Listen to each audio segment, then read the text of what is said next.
Bonjour à tous et bienvenue dans notre point du jour, à savoir ce qui s'est passé hier aussi bien sur le marché français que sur le marché américain. Alors ne perdons pas de temps et commençons immédiatement par notre CAC 40 où l'on peut constater bien une nouvelle jambe de hausse comme l'on dit. Eh bien, cette hausse, elle n'est pas exceptionnelle, elle est de 0,30%, mais ceci permet de conforter incontestablement le, la zone des 7800 et nous sommes amusés à laisser en rouge ce qui pourrait encore être une résistance, on le voit bien ici, mais on a quand même marqué support 7800 points parce que si effectivement le CAC 40 veut poursuivre sur sa lancée, bien là cette fois il n'y aura plus de discussion possible. Les 7800 francs 7800 points seront bel et bien transformés en support. Alors on constate aussi que la hausse d'hier est beaucoup plus sage, ça paraît quand même un peu normal par rapport à celle que nous avons vécue lundi sur la base de ce fameux gap haussier.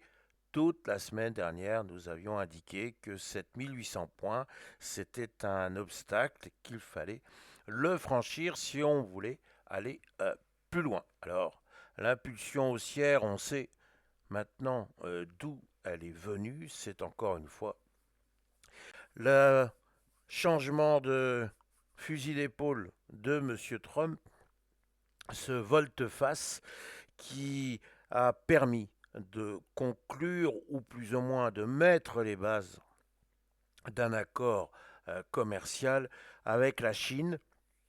Et c'est vrai que c'est quand même un épisode assez étonnant dans la mesure où les deux géants étaient en train vraiment de mener un bras de fer dont on ne voyait pas bien du tout l'issue avec des taxes douanières qui relevaient tout simplement de la folie pure, 125 euros, 125%, 145%, enfin, bref, la surenchère était totale. Et puis on s'aperçoit que le pragmatisme, finalement, s'est emparé des deux parties, et c'est tant mieux. Alors dans ce contexte, évidemment, nos champions à nous, ceux du luxe, se reprennent vivement. Imaginez que la Chine se remette à racheter tous les sacs Louis Vuitton pour caricaturer le propos. Bien évidemment, tout ça est une excellente nouvelle.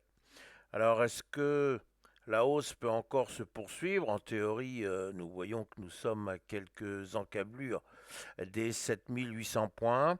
On voit bien qu'il y avait dans cette zone, encore une fois, une bagarre assez importante, que ça a été avant début avril une zone de support, que c'est devenu une zone de résistance, et sans doute qu'on va songer à attaquer cette zone des 7900 points, mais pour le moment, peut-être serait-il plus sain de refermer cette partie pleine de gaps.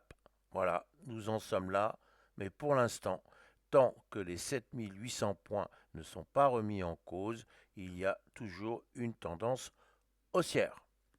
Ça, c'est pour le CAC 40. Maintenant, si l'on regarde ce qui s'est passé sur le S&P 500, bien, on voit que l'euphorie n'est pas retombée, c'est le moins que l'on puisse dire, avec encore une hausse qui n'est pas tout à fait négligeable, puisque le S&P 500 a gagné 0,72%. Là aussi, nous voyons qu'il y a eu un super gap, mais vraiment un super gap, entre la séance de vendredi et la séance de lundi. Et l'on voit que la zone des 7000, des 5775 points, eh bien, a été brisée avec une grande facilité. Donc là, il s'agit bien désormais d'un support et que ce support, bien visiblement, il n'est pas remis en cause, ce qui ouvre la voie vers peut-être les plus hauts de l'année. Ce qu'il faut aussi noter, et c'est important, c'est que ça y est, le S&P 500 redevient positif depuis le début de l'année. En d'autres termes, on se retrouve quasiment à la case départ.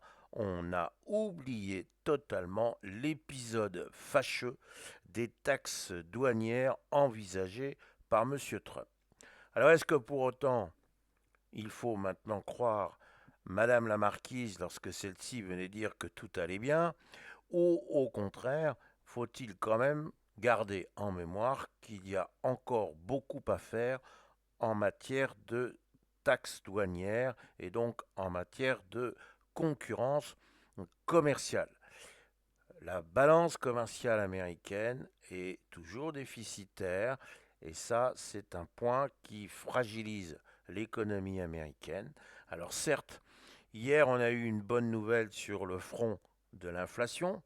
Alors de là à venir dire, mais ça y est, la Fed va être tout à fait à l'aise pour baisser ses taux puisque elle a plus trop à s'occuper de l'inflation, ou au contraire, faut-il quand même garder raison, et garder raison, c'est constater que les taxes douanières, même si on revient dessus, ont peut-être déjà fait beaucoup de mal à l'économie américaine, et si c'est le cas, eh bien il va y avoir une prise de conscience de la communauté financière du fait que la reprise du S&P 500 est peut-être un peu trop rapide.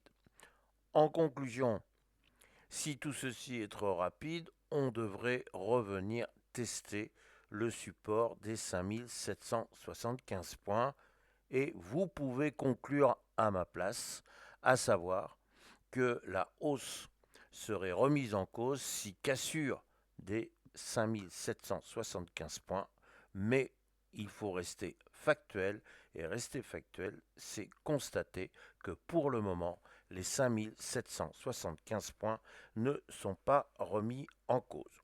Donc, on reste un petit peu circonspect face à une hausse que nous estimons pour notre part un peu rapide. Bon, mais encore une fois, il faut surveiller de près les 5775 points. Voilà ma réflexion du jour.